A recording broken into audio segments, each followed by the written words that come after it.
Сәлем баршаларыңызға. Бүгін біз сіздермен өте дәмді болып шығатын шаймен ішетін десерт дайындайтын боламыз. Міндетті түрде дайындап көріңіздер. Өте дәмді болып шығады. Өзіңіздің жақсы көретін печеньеңізден дайындаймыз. Кез келген печенье қолдансақ та болады. Какао, осылай май, сгущенный молоко қосамыз. Енді осындай печеньемізді жақсылап езіп алатын боламыз.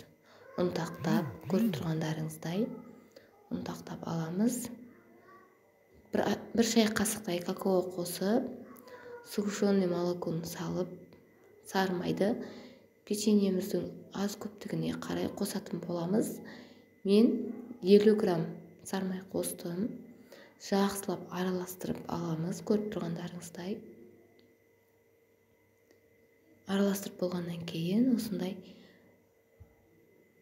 пакеттің ортасына қойып шығамыз.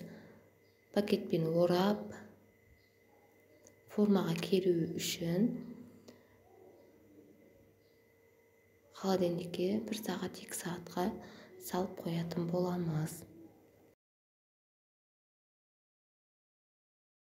1-2 сағат өткеннен кейін холодильниктен алып, пышақтың көмегімен кесіп алатын боламыз.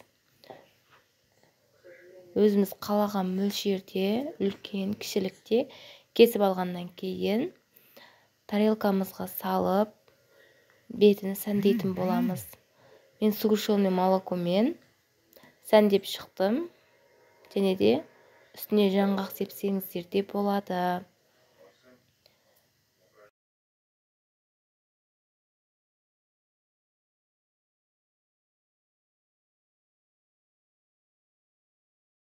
Көріп тұрғандарыңызда ешқандай қиындығы жоқ. Өте оңай. Кез келген үйден табылатын рецепт. Міндетті түрде істеп көріңіздер. Және де балдарыңызда сүйсініп жеп қоятын болады. Рецепттерім ұнаған болса, тіркеліп, лайк басып, комментария қалдыруды ұмытпаңыздар. Видеомды соңына дейін көріп, қолдағандарыңыз үшін рахмет.